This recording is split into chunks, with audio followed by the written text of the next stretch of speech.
কৃষক ভাইদের জন্য একটা দারুণ সুখবর আছে চাচা। তো বিষয়টা খুললে কও দেখি বাবা। আধুনিক পদ্ধতিতে ধান বীজ বোনার জন্য ড্রাম সিডার নামক একটি যন্ত্র আবিষ্কার হয়েছে। ড্রাম সিটারটা কি?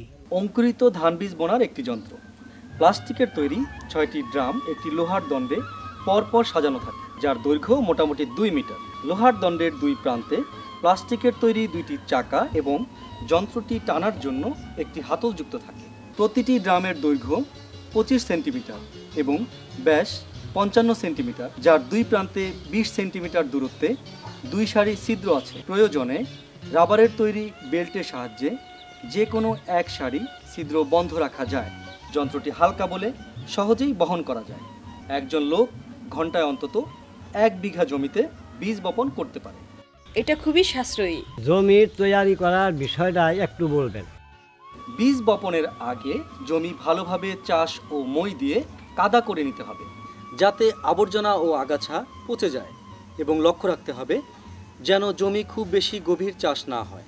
তাহলে ড্রাম সিডারের চাকা বেশি দেবে গিয়ে ড্রামের ছিদ্রে কাদা লেগে গিয়ে ছিদ্র বন্ধ হয়ে যেতে পারে। বীজ প্রস্তুতকরণ বিষয়ে আমাকে একটু জানা দরকার। ভালো বীজ 24 ঘন্টা পানিতে ভিজিয়ে 2 থেকে 4 দিন জাকা দিয়ে বীজগুলোকে ভালোভাবে অঙ্কুরিত করে নিতে হবে। তবে লক্ষ্য রাখতে হবে, অঙ্কুর খুব ছোট হলে অতিরিক্ত বীজ পড়ে যাবে, আবার অঙ্কুর বেশি লম্বা হলে ড্রামের ছিদ্র দিয়ে পড়বে না। বীজ বপন নিয়মটা একটু জানার দরকার।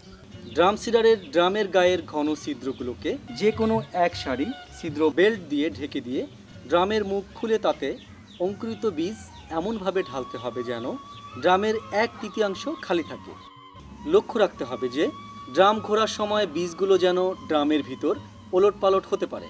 এবার ড্রামের মুখ আটকে দিতে হবে।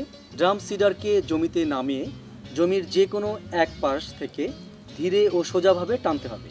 বোনার সময় হাতলের সাথে 2-3 ফুট লম্বা চিকন একখণ্ড কলা গাছ বেঁধে নিলে জমিতে পায়ের দাগ বা গর্ত মুছে যাবে। এতে বীজের অপচয় রোধ হবে। ড্রাম সিডার ব্যবহারের সুবিধাগুলো আমাকে একটু বুঝাই বলেন।